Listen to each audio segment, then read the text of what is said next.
Party के लक्ष्य यहाँ पर क्षेत्र में। और जहाँ तक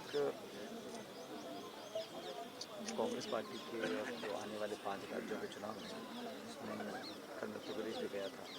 मुझे लगता है कि प्रियंका गांधी जी ने जिस प्रकार से तैयारी करी है और जो रैलियों में जनसैलाब टूट कर आया है बनारस और गोरखपुर, वहाँ पर भाजपा की सरकार जाना तय है उत्तर प्रदेश में, क्योंकि वो बहुत घमंड और अहंकार की सरकार बन चुकी है। लेकिन बेहतर विकल्प कौन होगा, उसमें मैं समझता हूँ कि एक अच्छे रूप में कांग्रेस पार्टी सामने आ रही है।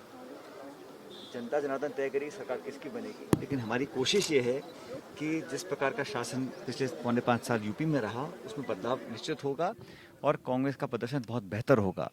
आज देश में जो माहौल है, आप कल्पना नहीं कर सकते हैं।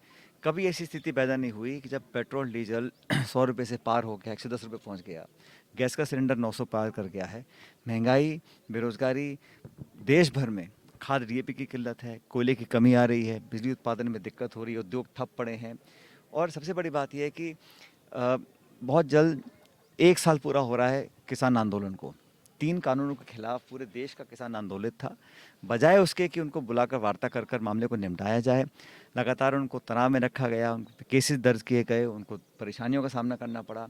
और किसान अब मन बना चुके हैं कि वो भाजपा का विरोध जमकर करेंगे, राजनीतिक रूप से भी करेंगे और अपने मूवमेंट के थ्रू भी करेंगे। यहाँ तक हम लोगों की बात है, हमने शुरू से कहा करप्शन का इशू हो, महंगाई का इशू हो, किसानों का इशू हो, बेरोज़गारी का इशू हो, हम जनता के साथ हैं। और कांग्रेस पार्टी ने जो एक जन आंदोलन करने की जो बात की है, उसमें हम जनता तक जाएंगे, गांव ढाणी तक जाएंगे, लोगों को जागरूक करेंगे। कोई कारण नहीं है। वादे किए थे किसान की आमदनी दुगनी करने का, वादा किया था 15 लाख रुपए खाते में देने का, वादा किया था करप्शन को ख़त्म करने का। अब फ्रांस में जो अखबार में खबरें छप रही हैं, उसमें साफ कहा जा रहा है कि इसमें बिचौलियों ने पैसे कमाए हैं राफेल की डील के अंदर। अब धीरे धीरे सच सामने आ रहा है। सुप्रीम कोर्ट कह रहा है कि लखीमपुर खीरी में जो जांच हो रही है उससे वो संतुष्ट नहीं है। वो एक हाई कोर्ट के रिटायर्ड जज को वहाँ उसको जांच सौंपना चाहते हैं। तो जब सरकार का इकबाल ख़त्म हो चुका है और भाजपा का जो नेतृत्व है वो इतना घमंड और अहंकार में अपना काम कर रहा है, उससे मैं नहीं समझता हूँ कि जनसेवा हो सकती है। वो तो सिर्फ ध्रुवीकरण कर कर, लचीले भाषण देकर, लोगों को भ्रमित कर कर वोट बटोरने का काम कर रहे हैं। और जो उपचुनाव के परिणाम पूरे देश भर में आए हैं, चाहे हिमाचल हो, चाहे राजस्थान हो, चाहे अन्य कर्नाटक हो, हर जगह लोगों ने भाजपा को नकारा है। मैं समझता हूँ आने वाले समय का एक संकेत है। मुझे पूरा विश्वास है कि संगठन मजबूती से कांग्रेस का और आगे बढ़कर आएगा और आने वाले जो 5 राज्यों के चुनाव हैं वहाँ देखिए, मैंने कहा एआईसीसी और मुख्यमंत्री आपस में चर्चा कर रहे हैं और इसके बारे में मैं कुछ नहीं कहूँगा, लेकिन मैं इतना ज़रूर कहना चाहता हूँ कि जो कमेटी सोनिया गांधी जी ने बनवाई थी, उसने बहुत गहन चर्चा हम सब लोगों से की है, सीएम साहब से भी की होगी।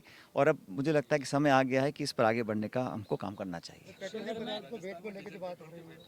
हमारे एआईसीसी के संगठन के महासचिव हैं और राजस्थान से सांसद भी हैं वेणुगोपाल जी।